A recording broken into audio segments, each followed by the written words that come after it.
Hey YouTube, it's Reverend Lance. This is session one to the coaching sessions that I'm offering. Session one involves me telling my story to the public.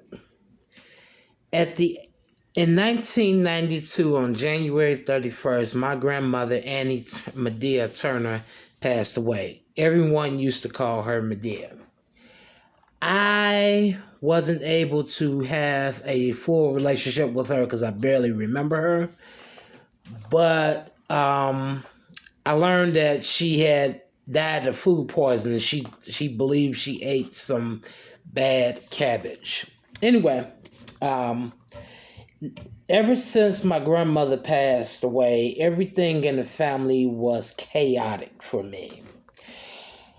I had a brother who used to punch me in the stomach. I had a cousin that sexually abused me. And psychologically, um, that abuse developed multiple personalities for me. The personality who used to protect me from the abuse was Quincy Adams. So every time I would get abused, I would turn into Quincy to not think about the abuse.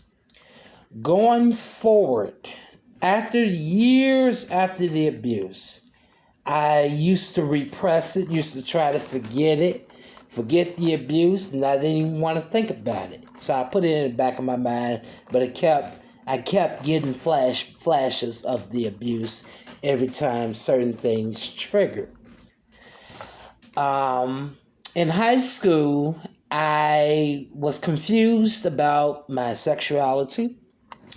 I was confused about what I wanted in life. All I know at the time, I kept telling myself, I don't want any kids. Sex is evil. I kept telling myself these things because of the rape that I endured. So, and here I am in college at the University of Minnesota, and I take pride in going to being accepted as a member of the University of Minnesota and having the friends that I had while I was there.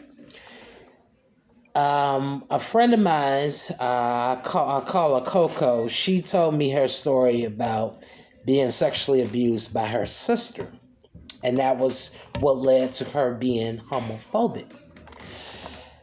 And finally opened up and told her about the rape that I had endured. But I was afraid to tell her about me enduring that rape because she was homophobic.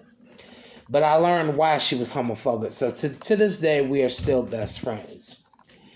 Anyway, I did not get the therapy and counseling for my rape until I went to Chester Mental Health Center in 2017. My rape led to me having a mental illness. It led to me being in denial of my mental illness because of what I could not believe what happened in the past. And I had issues with forgiving my abuser. You know, how could a loving God allow something like that to happen to me? But then in my therapy counseling sessions with Jama, I learned that forgiveness is for me. It's not for the other person. It's for me. And at the end of the day, the person that raped me is going to have to be judged to this day by the divine God. I believe in God, and I'm going to tell you what helped me cope with the rape was my spiritual belief in God. God has taught me that recovery emerges from honesty, humility, and hope. I have hope that one day I will succeed. I have hope that of a bright future. And I learned to have compassion for my rapists. Like I said, I don't know what was going on, but I learned from him, from learning about my cousin. He had a mother with a mental illness. He had a mother that abused him, so he took it out on me. I'm not trying to justify his actions, but I'm just trying to learning the stories of what was going on in my family. I was able to develop compassion for him. So it took years for me to be able to say, I forgive you, but in reality, I don't want to have nothing to do with him because he traumatized me. He psychologically abused me. And so what I'm doing is I'm hosting counseling sessions for young men who have been victims of rape. I noticed in my YouTube, I always check the analytics of my YouTube videos, and I noticed that 80% of my viewers are men and 20% of them are women. So I felt that in reaching out to young men who have been victims of either rape or incest, I felt it would be appropriate to do a counseling session where in these counseling sessions, I would teach them how to be emotionally healed and spiritually healed. You can't have one without the other in dealing with rape.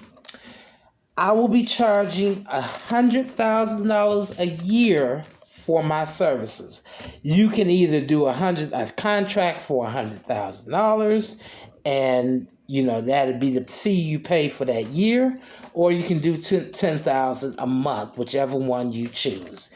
I don't charge by the hourly.